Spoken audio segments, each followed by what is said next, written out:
Se suponía que sería una noche tranquila. Acababa de terminar de doblar los diminutos bodys que había comprado esa tarde para mi bebé. Faltaban pocas semanas para dar a luz, y me aferraba a cualquier momento de paz que pudiera encontrar en mi pequeño rincón de Valencia.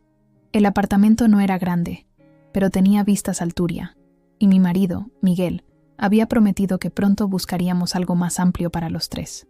Los golpes en la puerta resonaron como piedras cayendo en agua quieta, secos, calculados, como si anunciaran que aquello no era una visita, era una declaración de guerra. Al abrir, me encontré con la mirada gélida de doña Carmen, mi suegra. Siempre había sido una mujer dura, criada en la España de Franco, con ideas rígidas sobre la familia y el deber. Nunca me había considerado suficiente para su hijo, el brillante abogado con futuro político. «Ya no perteneces aquí», dijo con frialdad, y antes de que pudiera procesar sus palabras, me empujó unos documentos contra el pecho. Era una transferencia de propiedad, con la firma de Miguel ya estampada en el papel. El apartamento que yo había comprado con la herencia de mi abuela ya no me pertenecía. Di un paso atrás, sintiendo que el aire se escapaba de mis pulmones. «No puedes hablar en serio», susurré, buscando a Miguel con la mirada. Él estaba detrás de su madre, con los ojos clavados en el suelo de parquet que yo había elegido con tanto cuidado. «Es lo mejor para la familia», dijo él, repitiendo las palabras de ella como un títere sin voluntad. «Lo que tenemos, lo que teníamos, fue un error, Lucía. Mi madre tiene razón. Necesito a alguien que entienda mi posición, mis ambiciones». «¿Y nuestro bebé?», pregunté, con la mano protegiendo instintivamente mi vientre. Carmen intervino antes de que Miguel pudiera responder. «El niño estará mejor con nosotros cuando nazca. Una mujer como tú, sin conexiones, sin educación apropiada, ¿qué puedes ofrecerle?». Las lágrimas ardían en mis ojos, pero me negué a derramarlas frente a ellos. «Este es mi hogar», dije con la poca dignidad que me quedaba. «Ya no», respondió ella, y con un gesto hacia Miguel, mi propio marido comenzó a sacar una maleta del armario. La había preparado antes de que yo llegara. Todo planeado, calculado como una ejecución. «Tienes 10 minutos», dijo él sin mirarme a los ojos. «Hemos sido generosos. Hay algo de dinero en el sobre». Mis manos temblaban mientras metía algunas cosas en la maleta. Ropa, cepillo de dientes, el álbum de fotos de mi familia en Sevilla. No podía pensar con claridad. ¿Cómo había pasado de preparar la habitación de mi bebé a estar empacando para irme? La puerta se cerró tras de mí con un golpe seco. Me quedé descalza, embarazada y temblando en la acera de la calle Ruzafa, frente al edificio que había sido mi hogar durante 3 años. Las luces de la ciudad se difuminaban a través de mis lágrimas, mientras buscaba mi teléfono para llamar a Pilar, mi única amiga en Valencia. Mientras caminaba por las calles empedradas, algo cambió dentro de mí. No era solo tristeza o traición, era furia. Había dado todo a esta familia, mi tiempo, mi dinero, mi amor incondicional, y me habían descartado como a un mueble viejo que ya no combinaba con la decoración. Esa noche, mientras encontraba refugio en el pequeño sofá del estudio de Pilar, supe una cosa con certeza: nunca suplicaría para volver. En cambio, les haría arrepentirse de haber pensado alguna vez que yo era débil. «¿Qué vas a hacer?», preguntó Pilar, sirviéndome un té de manzanilla mientras yo miraba por la ventana hacia las torres de serranos iluminadas en la distancia. «Sobrevivir», respondí, «y después, vivir tan plenamente que se asfixien con su propia amargura». No sabía cómo iba a lograrlo. No tenía un plan, solo una determinación ardiente que crecía con cada patada de mi bebé en el vientre. Mi hijo o hija no conocería la humillación que yo había sufrido esa noche. Nos levantaríamos juntos, de alguna manera.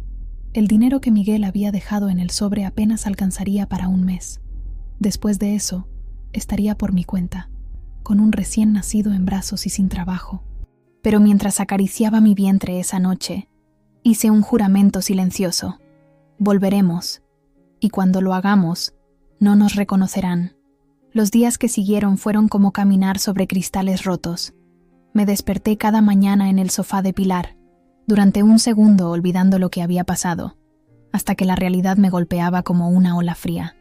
Intenté concentrarme en mi bebé, pero el dolor se enredaba en cada latido de mi corazón. Recordaba cómo Miguel me había prometido el mundo entero cuando nos conocimos en aquella cafetería cerca de la Plaza de la Virgen. Cómo sus ojos brillaban al contarme sus sueños de cambiar el sistema legal español, de defender a los desfavorecidos. Cómo besaba mi vientre cada noche desde que supimos que estaba embarazada, susurrando planes para nuestro futuro. Cómo se había convertido ese hombre en el extraño que me dio la espalda. Repasaba cada conversación, buscando señales que hubiera pasado por alto. Quizás todo comenzó a cambiar cuando su bufete empezó a representar a políticos importantes, cuando las cenas con su madre se volvieron más frecuentes, cuando dejó de hablar de justicia y comenzó a hablar de conexiones. «Tienes que comer algo, Lucía», insistía Pilar cada mañana, colocando tostadas con tomate frente a mí. Por el bebé, mi ancla, mi razón para respirar. No podía derrumbarme ahora. Necesitaba proteger la vida que crecía dentro de mí del veneno de esa familia. Me negaba a dejar que la amargura me ahogara, pero tampoco podía fingir que esto era solo otra tormenta pasajera. Era un incendio que lo había consumido todo, y yo tendría que renacer de sus cenizas. Comencé a escribir en un cuaderno que Pilar me regaló, cada detalle de cómo me habían quitado el apartamento, cada palabra pronunciada, las fechas, los documentos, todo. No era solo terapia, era evidencia. Hablé con un abogado, luego con otro. Poco a poco, fui reuniendo piezas de un plan. Lo que hicieron no es legal, me explicó Aurora, una abogada jubilada amiga de la tía de Pilar. La transferencia de propiedad requiere tu firma voluntaria. No puedes ser expulsada de tu propia casa así. Además, estando embarazada, hay protecciones adicionales. Una pequeña llama de esperanza se encendió en mi pecho. No buscaba venganza por venganza. Quería claridad, fuerza.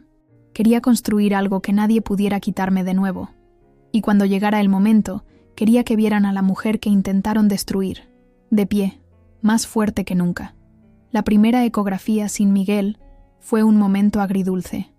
El técnico sonrió al mostrarme la pantalla. Es una niña, una hija, mi hija. Las lágrimas que derramé eran de una emoción que no podía nombrar, una mezcla de amor infinito y profunda soledad.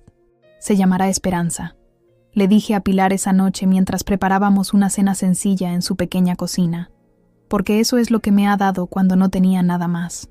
A medida que mi vientre crecía, también lo hacía mi resolución. Comencé a buscar trabajo. No era fácil, siendo una mujer embarazada de 7 meses, pero tenía experiencia en marketing digital y podía trabajar desde casa. Conseguí algunos clientes pequeños, lo suficiente para alquilar un estudio modesto en el barrio del Carmen. No era mucho, pero era mío. Una tarde, mientras caminaba por el mercado central comprando frutas, me encontré cara a cara con la madre de Miguel. Doña Carmen estaba seleccionando aceitunas con su habitual aire de superioridad. Cuando me vio, sus ojos se estrecharon. «Veo que sigues aquí», dijo con desdén, mirando mi vientre abultado. Respiré hondo, sintiendo una calma que no había experimentado en semanas. «Siempre estaré aquí, Carmen. Esta ciudad también es mía. Miguel ya ha seguido adelante», respondió ella con una sonrisa maliciosa. «Está saliendo con la hija de un juez, alguien apropiado para él». Las palabras estaban diseñadas para herir, para hacerme dudar, pero en lugar de dolor, sentí pena por ella, por su pequeño mundo de apariencias y conexiones vacías. «Me alegro por él», dije simplemente. «Espero que encuentre lo que busca». Me alejé antes de que pudiera responder, con la cabeza alta y una mano protectora sobre mi vientre. No le di la satisfacción de verme afectada. Esa noche, mientras terminaba un proyecto para un nuevo cliente, me di cuenta de que algo había cambiado. El dolor seguía ahí, pero ya no me definía. Estaba construyendo algo nuevo, paso a paso. En ese pequeño estudio, con los sonidos de la ciudad filtrándose por la ventana abierta, comencé a imaginar un futuro diferente al que había planeado con Miguel. Un futuro donde mi hija y yo seríamos suficientes, donde construiríamos nuestra propia definición de familia. La demanda legal avanzaba lentamente. Aurora había encontrado irregularidades en la transferencia de propiedad, pero el proceso sería largo. «Tienes que prepararte para una batalla», me advirtió. «La familia de Miguel tiene influencia». «Estoy lista», respondí, sintiendo la determinación asentarse en mis huesos. «No se trata solo del apartamento, Se trata de justicia. Mientras tanto, seguí trabajando, ahorrando cada euro que podía. Pilar me ayudó a preparar un pequeño espacio para Esperanza en mi estudio. Una cuna de segunda mano, ropita tejida por su abuela, un móvil con estrellas que yo misma había hecho. No era la habitación que había soñado para mi hija, pero estaba llena de amor. A veces, en la quietud de la noche, cuando el peso de todo lo sucedido amenazaba con aplastarme, sacaba la ecografía y hablaba en susurros con mi hija no nacida. Seremos fuertes juntas, pequeña. Y un día, recuperaremos lo que es nuestro. Entré en trabajo de parto una madrugada de abril, cuando las calles de Valencia aún dormían, y solo el murmullo del Mediterráneo a lo lejos acompañaba mis primeras contracciones. Estaba sola, sin flores, sin una mano que sostener, solo el teléfono junto a la cama, con el número de Pilar preparado para ser marcado. Intenté respirar como me habían enseñado en las clases prenatales a las que había asistido por mi cuenta.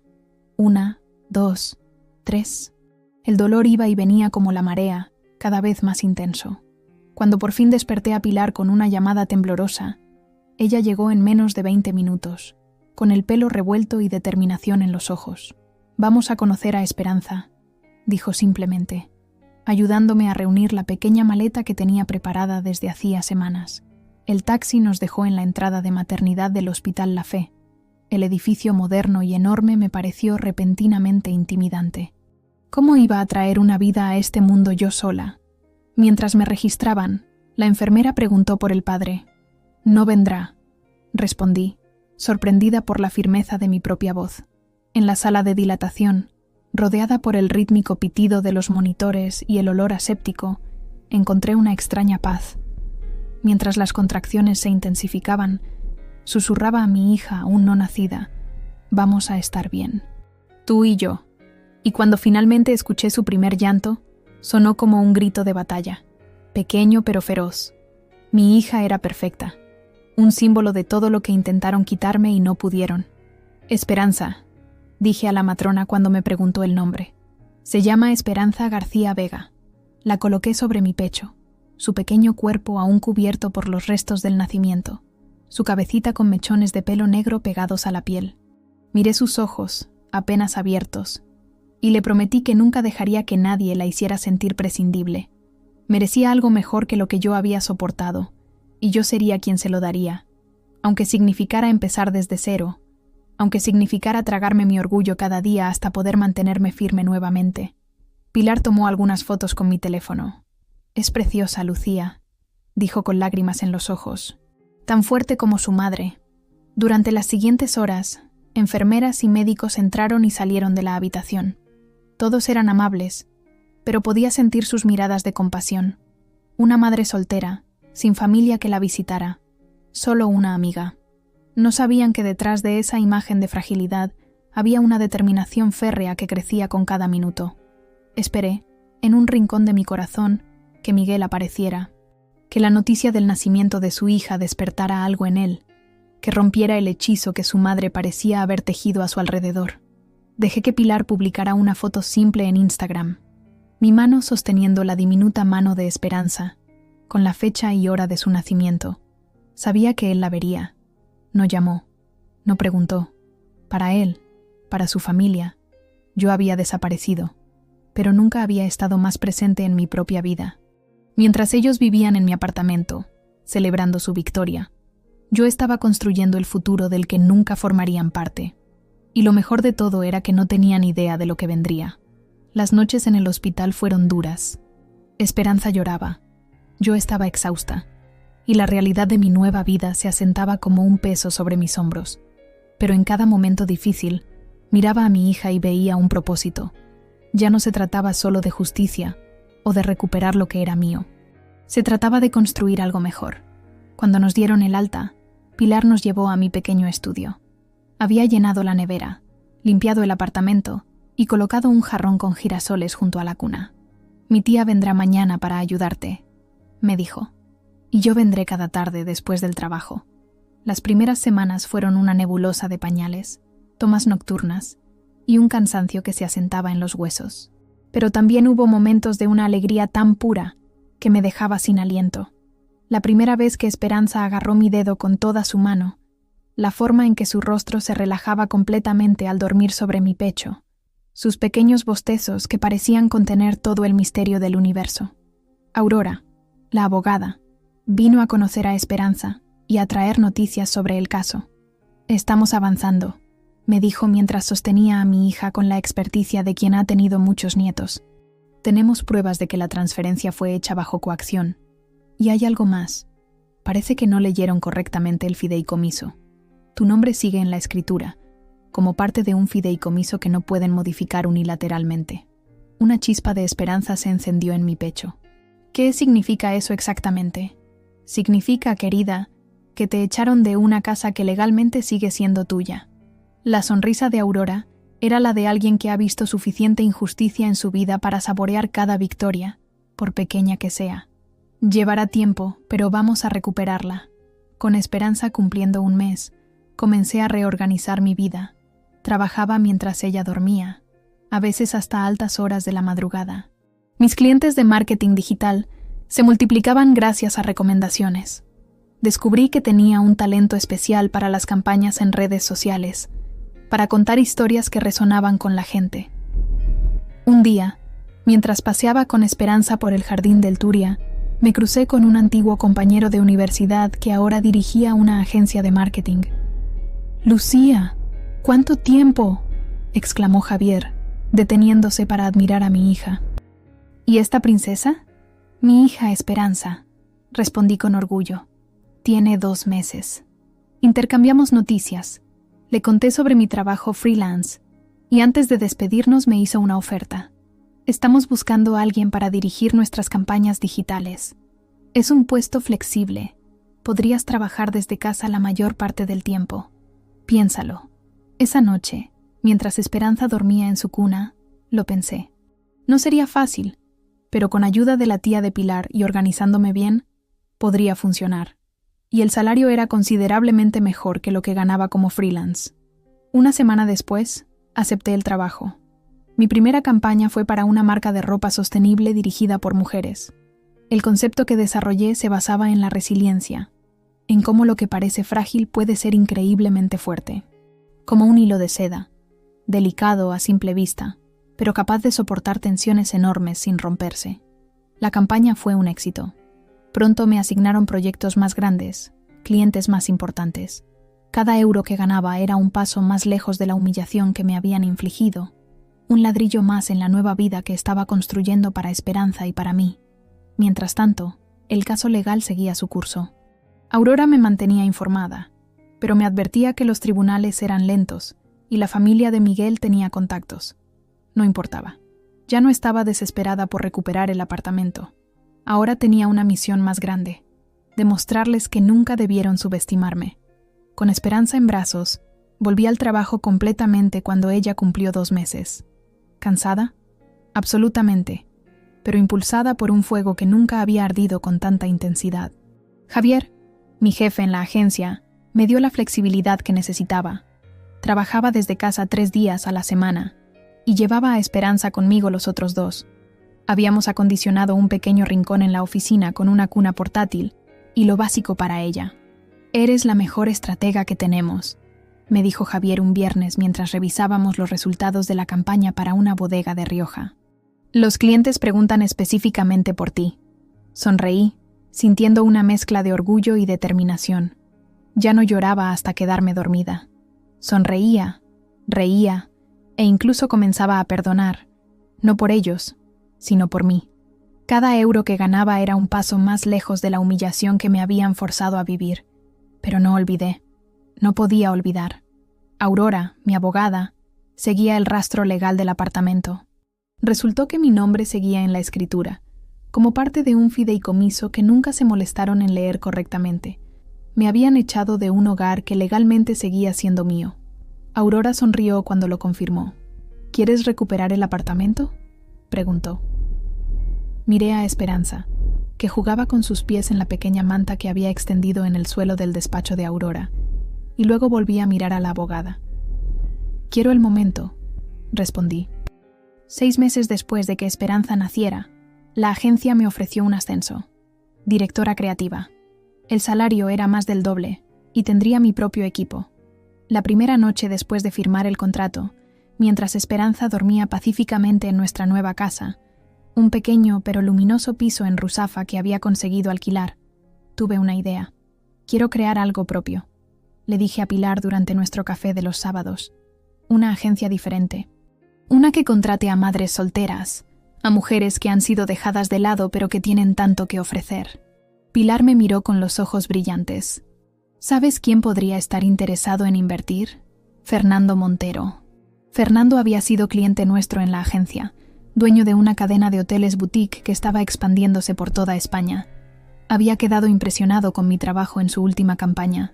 Una semana después, estaba presentándole mi idea a Fernando en la terraza de uno de sus hoteles.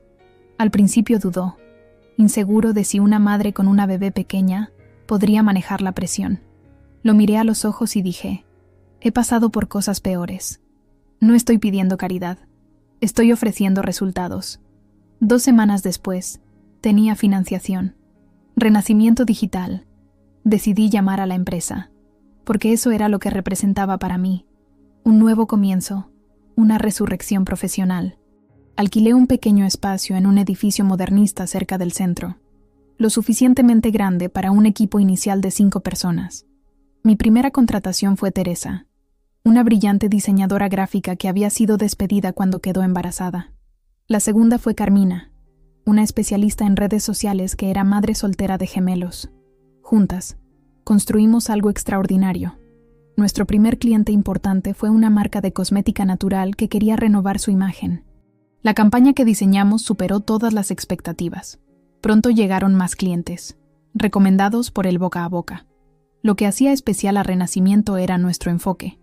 Entendíamos a las mujeres reales porque éramos mujeres reales, con vidas complicadas y hermosas. Nuestras campañas tenían una autenticidad que las grandes agencias no podían replicar. En el primer aniversario de Esperanza, organicé una pequeña fiesta en nuestra oficina. Había 5 bebés gateando entre los adultos, risas, pastel casero y un sentimiento de familia que nunca había experimentado en la casa de los padres de Miguel. Por Esperanza, brindé, sosteniendo a mi hija que ya daba sus primeros pasos inseguros, que nos enseñó que siempre hay un nuevo comienzo. Esa noche, mientras acostaba a mi hija en su cama, ya no en una cuna, me di cuenta de lo lejos que habíamos llegado. Ya no vivíamos en un estudio prestado. Teníamos un hogar acogedor, un negocio próspero y un círculo de amigos que se había convertido en nuestra familia elegida. El caso legal también avanzaba. Aurora había logrado que un juez revisara el caso, y las cosas no pintaban bien para Miguel y su madre. La transferencia de propiedad se había realizado de manera irregular y había evidencia de coerción. Miguel había intentado contactarme varias veces, primero a través de mensajes cortantes, luego con súplicas cuando se dio cuenta de que podría perder el apartamento. Podemos llegar a un acuerdo, decía su último mensaje. No es necesario que los abogados se involucren. No respondí. El tiempo para acuerdos había pasado hace mucho. Mientras tanto, Renacimiento Digital crecía más rápido de lo que podría haber imaginado. Para nuestro primer aniversario como empresa, ya teníamos 15 empleadas y habíamos mudado la oficina a un espacio 3 veces más grande. Fernando, impresionado por los resultados, había aumentado su inversión, permitiéndonos expandirnos a Barcelona con una oficina satélite. La noche que firmamos los papeles para la expansión, Fernando me invitó a cenar para celebrar. Cuando te conocí, dijo mientras brindábamos con cava, vi determinación en tus ojos, pero nunca imaginé que construirías algo tan impresionante en tan poco tiempo. Sonreí, pensando en el camino recorrido. A veces necesitamos perderlo todo para descubrir lo que realmente podemos hacer. No le había contado toda la historia a Fernando. Sabía que era madre soltera, pero no conocía los detalles de cómo había llegado a esa situación. Esa noche, sin embargo, sentí que podía confiar en él. Le conté todo, el apartamento, Miguel, su madre, cómo me habían echado estando embarazada y cómo estaba a punto de recuperar lo que legalmente me pertenecía. Fernando escuchó en silencio, con una expresión que pasó de la incredulidad a la indignación. ¿Y qué harás cuando recuperes el apartamento?, preguntó finalmente. La pregunta me tomó por sorpresa. Durante tanto tiempo, Recuperar el apartamento había sido el objetivo final, la prueba de que había ganado. Pero ahora, con Renacimiento prosperando, con Esperanza creciendo feliz y sana, con nuestra nueva vida tan plena, me di cuenta de que el apartamento ya no significaba lo mismo para mí. Creo que lo venderé, respondí después de un momento, y usaré el dinero para expandir Renacimiento. Tal vez crear una fundación para mujeres en situaciones similares a la mía. Fernando asintió con aprobación. Has construido algo mucho más valioso que un apartamento, Lucía. Has construido un futuro. Esa noche, al volver a casa donde la niñera cuidaba de Esperanza, me senté en el balcón con una copa de vino, mirando las luces de Valencia. En poco más de un año, había pasado de ser una mujer abandonada y embarazada a ser la directora de una empresa exitosa. No había sido fácil. Hubo noches de duda, momentos en que el cansancio amenazaba con abrumarme, días en que extrañaba la vida que creía que tendría con Miguel. Pero mirando hacia atrás, me di cuenta de que esa vida nunca habría sido realmente mía. Siempre habría estado a la sombra de Carmen, siempre siendo juzgada, nunca suficiente. Ahora, había construido algo que nadie podía quitarme. Aurora me llamó a la mañana siguiente. «Tenemos fecha para la audiencia final», anunció con voz triunfante. «Prepárate, Lucía. Vamos a recuperar tu casa». Era una mañana luminosa, casi cruelmente hermosa. El tipo de día valenciano que te hace creer que todo es posible. Me vestí con cuidado. Un traje sastre azul marino que había comprado específicamente para esta ocasión. Tacones discretos pero firmes. El pelo recogido en un moño pulcro. Mientras aplicaba un toque de brillo en los labios, Esperanza me observaba desde su sillita, jugando con su juguete favorito, un pequeño león de peluche. «Hoy es el día, mi amor», le dije, alzándola en brazos. «El día en que cerramos un capítulo para siempre». Teresa vino a cuidar de Esperanza. Como directora creativa de Renacimiento, era la única en quien confiaba para tomar decisiones en mi ausencia, y como amiga, era la única a quien confiaba mi hija en un día tan importante. «Ve a recuperar lo tuyo», me dijo mientras tomaba a Esperanza de mis brazos. «Nosotras estaremos bien».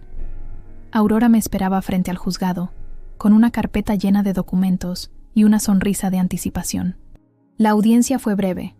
El juez, un hombre de mediana edad con ojos cansados pero atentos, revisó la documentación y escuchó los argumentos. Miguel estaba presente con su abogado, sentado rígidamente en su traje caro. No vino con su madre, noté. Un intento de parecer más simpático ante el juez. No importaba ya. Cuando el juez emitió su fallo, sentí una extraña calma. La propiedad sigue legalmente a nombre de doña Lucía García Vega, según los términos del fideicomiso. La transferencia fue realizada bajo circunstancias irregulares y sin el consentimiento pleno de la propietaria. Se ordena la restitución inmediata. Miguel intentó hablar conmigo cuando salíamos del juzgado, pero Aurora se interpuso con elegancia. «Mi clienta solo se comunicará a través de canales oficiales a partir de ahora», dijo con firmeza. «Tienen 24 horas para desalojar la propiedad». De vuelta en mi oficina, recibí las felicitaciones de mi equipo, pero me sentía extrañamente desconectada de la celebración. No era triunfo lo que sentía, sino una especie de conclusión tranquila, como si finalmente pudiera cerrar una puerta que había quedado entreabierta. Al día siguiente, a las 10 en punto de la mañana, llegué al apartamento con Aurora y un alguacil. Llevaba a Esperanza en brazos y la orden judicial en el bolso. Era la primera vez que volvía desde aquella noche, y mi corazón latía con fuerza al subir las escaleras familiares. Fue Carmen quien abrió la puerta, vestida con una bata de seda, sosteniendo una mimosa en la mano. Su rostro se congeló al verme. «¿Tú?», dijo con desdén. «¿Qué estás haciendo aquí? Este apartamento sigue siendo legalmente mío», dije con calma. «Tienen una hora para recoger sus cosas personales y marcharse». Miguel apareció detrás de ella, la incredulidad grabada en su rostro. Parecía más viejo, noté, con nuevas líneas de tensión alrededor de sus ojos. «Estás cometiendo un error», balbuceó. Le entregué los papeles.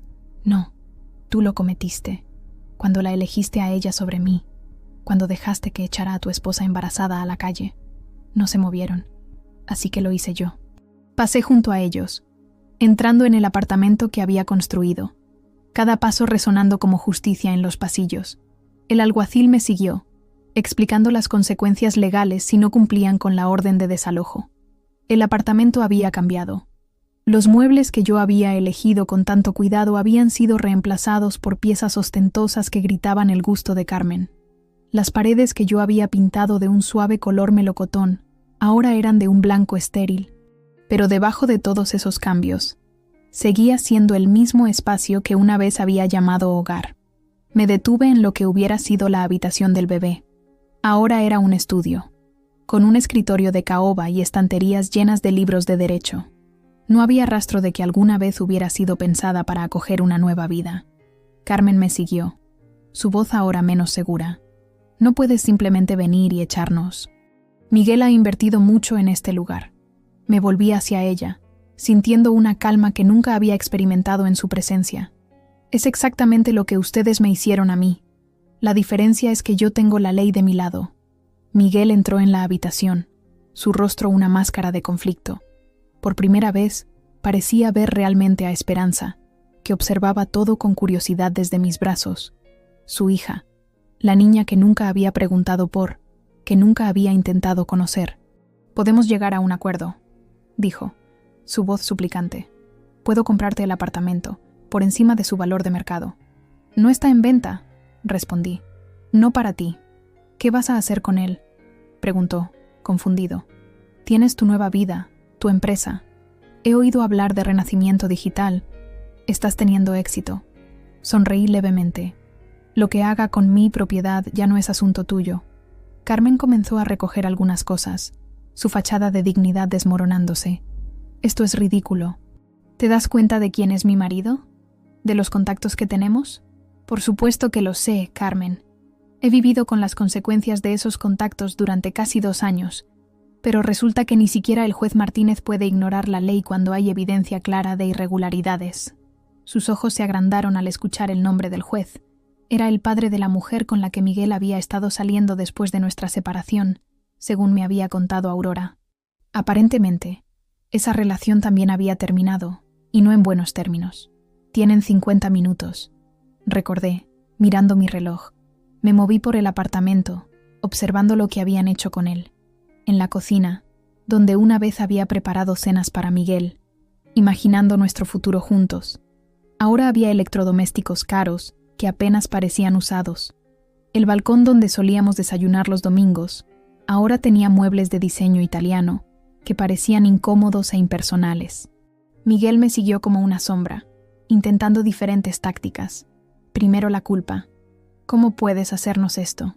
Luego las súplicas. «Por favor, Lucía, podemos hablar como adultos». Finalmente, cuando vio que nada funcionaba, llegaron las amenazas veladas. «Esto tendrá consecuencias para ti y para tu negocio».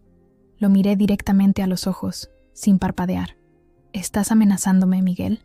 Porque eso sería muy imprudente en este momento, con un representante legal de la ley presente. El alguacil, que había estado discretamente supervisando el proceso, dio un paso adelante. «Señor Álvarez, le sugiero que se concentre en recoger sus pertenencias. El tiempo corre». Vi a Carmen sacando joyas de una caja fuerte que habían instalado en el dormitorio principal. Parecía mayor de lo que recordaba, más frágil sin su habitual armadura de arrogancia. Por un momento, sentí una punzada de pena por ella. ¿Qué clase de vida había vivido para convertirse en alguien capaz de echar a la calle a una mujer embarazada? ¿Qué heridas llevaba que la habían endurecido tanto? Esperanza comenzó a inquietarse en mis brazos, cansada de la tensión en el ambiente. La mecí suavemente, susurrándole al oído. Miguel nos observaba, y por un momento creí ver un destello de lo que podría haber sido. Arrepentimiento, anhelo, el reconocimiento de lo que había perdido. «Ella tiene tus ojos», dijo en voz baja. «Tiene los suyos propios», respondí. No le daría ni siquiera eso. Una conexión con la hija que había elegido ignorar. Cuando la hora casi había terminado, ambos estaban en la puerta con maletas apresuradas y cajas mal cerradas. Carmen parecía a punto de decir algo, pero finalmente se contuvo, saliendo con la cabeza alta pero los hombros derrotados. Miguel se detuvo un momento más. «Lo siento», dijo finalmente, «por todo». Lo miré. buscando en su rostro al hombre que una vez había amado. Ya no estaba allí. Quizás nunca lo estuvo realmente. Yo no, respondí. Todo lo que pasó me llevó aquí. Y aquí es exactamente donde quiero estar. La puerta se cerró tras ellos con un sonido definitivo. Me quedé en el centro de la sala, Esperanza en mis brazos, el alguacil discretamente comprobando que se habían marchado realmente. Aurora me puso una mano en el hombro. ¿Estás bien?, preguntó suavemente. Miré a mi alrededor, a las paredes que una vez habían sido testigos de mis lágrimas y ahora presenciaban mi victoria. Pero no se sentía como un triunfo ruidoso. Era más tranquilo, más profundo. La justicia a veces llega silenciosamente, como la luz del amanecer después de una noche interminable. Estoy perfectamente, respondí, y por primera vez en mucho tiempo era completamente cierto. Se fueron en silencio, sin gritos, sin drama, solo un impacto silencioso que reverberaba en los espacios vacíos que dejaron atrás. Me quedé en la sala de estar, con Esperanza balbuceando alegremente en mis brazos, y respiré profundamente. No era la misma mujer que habían intentado quebrar. Había sido destrozada, sí, pero me había reconstruido pieza por pieza. Y ahora, cada rincón de este apartamento resonaba con una nueva verdad. Yo pertenecía aquí.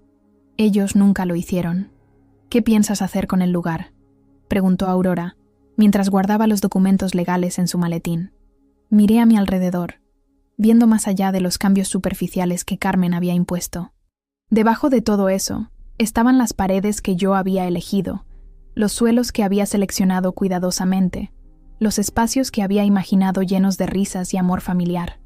No voy a quedarme, respondí con certeza. Este lugar ya no es mi hogar. En los días siguientes, contraté a un agente inmobiliario recomendado por Fernando. El apartamento saldría al mercado inmediatamente. Está en una ubicación privilegiada, comentó el agente mientras tomaba fotos. Con las reformas que hicieron, podríamos pedir bastante más de lo que pagaste originalmente. Ironía de la vida. Las ostentosas renovaciones de Carmen aumentarían mi beneficio. No pude evitar sonreír ante la justicia poética. Mientras tanto, seguí viviendo en nuestro acogedor piso de Ruzafa con Esperanza. Era más pequeño que el apartamento en disputa, pero estaba lleno de recuerdos felices. Sus primeros pasos tambaleantes por el pasillo, nuestras mañanas perezosas de domingo, las pequeñas celebraciones con el equipo de Renacimiento. Este era nuestro verdadero hogar. Una tarde, mientras Esperanza dormía la siesta, recibí una llamada del agente inmobiliario. «Tengo una oferta», anunció. «Es seria y está por encima del precio de mercado». Cuando mencionó la cifra, casi dejé caer el teléfono. Era considerablemente más de lo que esperaba, suficiente para asegurar el futuro de Esperanza y para expandir Renacimiento Digital hacia Madrid, como había estado planeando. ¿Quién hace una oferta así sin siquiera negociar?, pregunté, sospechando. Hubo una pausa incómoda al otro lado de la línea. Es el padre Mariano Ortega, de la parroquia San Juan del Hospital. Aparentemente, están buscando propiedades para convertirlas en viviendas de transición para mujeres en situación vulnerable. Algo se removió en mi interior. La parroquia San Juan era donde Pilar y yo habíamos acudido aquella primera noche desesperada, cuando me encontraba sin hogar y embarazada. El padre Mariano nos había ayudado a encontrar refugio temporal, hasta que Pilar pudo organizarse para alojarme. «Acepto», dije sin dudar. «Con una condición. Quiero entregarles las llaves personalmente». Una semana después, firmados todos los documentos y completada la transferencia bancaria, me encontré en el apartamento por última vez. Había traído una pequeña caja con las pocas cosas personales que quería conservar. Algunas fotografías del lugar cuando recién lo había comprado, un azulejo valenciano que había estado en la entrada, la llave original que había usado por primera vez. El padre Mariano llegó puntual, con su característico paso tranquilo y su sonrisa amable. «Lucía», dijo al verme, «qué alegría verte tan bien». Le entregué las llaves, sintiendo que cerraba un círculo perfecto. «Este lugar, espero que ayude a muchas mujeres a encontrar su camino». «Lo hará», aseguró. «Ya tenemos 3 familias que podrán mudarse el mes que viene. Madres solteras como tú lo fuiste, pero sin tus recursos o tu fortaleza». Caminamos juntos por el apartamento mientras le explicaba los detalles prácticos. ¿Dónde estaba el cuadro eléctrico? ¿Cómo funcionaba la calefacción? Las pequeñas peculiaridades que solo conoce quien ha vivido allí. Nunca entendí por qué decidiste vendérnoslo a nosotros, comentó cuando terminamos el recorrido. Tuviste ofertas mejores. Sonreí, pensando en cómo explicar algo que sentía tan claramente. Porque la mayor venganza no es la destrucción, es la resurrección. Y quiero que este lugar, que una vez fue escenario de crueldad, se convierta en un espacio de sanación. Antes de irme, recorrí cada habitación una última vez y susurré: os perdono, no para que ellos se sintieran mejor, sino para que yo pudiera soltar completamente el pasado. Al salir, no miré atrás. Ya no necesitaba ese lugar para definirme. Con el dinero de la venta, cumplí mi promesa de expandir Renacimiento a Madrid. Encontramos un precioso local en Malasaña, contratamos a un nuevo equipo y lanzamos la oficina con una campaña pro bono para una asociación de madres solteras. También creé un fondo fiduciario para Esperanza y donamos una parte significativa a refugios para mujeres que huían de familias abusivas. El día que cumplí 30 años, organicé una fiesta en nuestra oficina de Valencia. Estaban todos. Pilar, que ahora dirigía nuestro departamento de recursos humanos. Teresa, ascendida a directora creativa. Fernando, cuya inversión inicial había crecido exponencialmente. Aurora, que seguía siendo mi abogada y amiga. Y por supuesto, Esperanza, ya con casi 3 años, correteando entre los invitados con su vestido favorito. Un brindis, propuso Fernando alzando su copa, por la mujer más resiliente que conozco. Por Lucía, que nos enseñó que caer no es lo mismo que fracasar. Entre aplausos y risas, sentí una oleada de gratitud tan intensa que casi me abruma. Miré a mi alrededor, a las vidas entrelazadas con la mía, a la empresa que habíamos construido juntos, al futuro que se extendía brillante ante nosotros. Por todas nosotras, respondí, por las que caímos y nos levantamos, por las que perdimos y encontramos algo mejor, por las que fuimos subestimadas y demostramos nuestro valor. Más tarde esa noche, cuando los invitados se habían marchado y estaba acostando a Esperanza, ella me miró con sus ojos curiosos. «Mamá, ¿eres feliz?». La pregunta me sorprendió por su profundidad. Mi hija, siempre perceptiva, captando matices que otros pasaban por alto. «Sí, mi amor», respondí, acariciando su cabello. «Muy feliz». Y era verdad, no la felicidad ingenua que una vez había imaginado, sino una más compleja y rica, una felicidad forjada en el fuego, templada por la adversidad, más fuerte por las grietas que había sobrevivido. Un año después de vender el apartamento, me encontré casualmente con Miguel en una inauguración. Él estaba más delgado, con canas prematuras en las sienes. Me saludó con un gesto incómodo, y nos quedamos junto a la mesa de canapés, intercambiando cortesías vacías. «He oído que Renacimiento va muy bien», dijo finalmente, rompiendo la tensión. «Así es», respondí sin elaborar. «¿Y Esperanza? ¿Cómo está ella?». Algo en su voz, un anhelo tardío, me hizo mirarlo realmente. «Está bien, feliz, sana, brillante».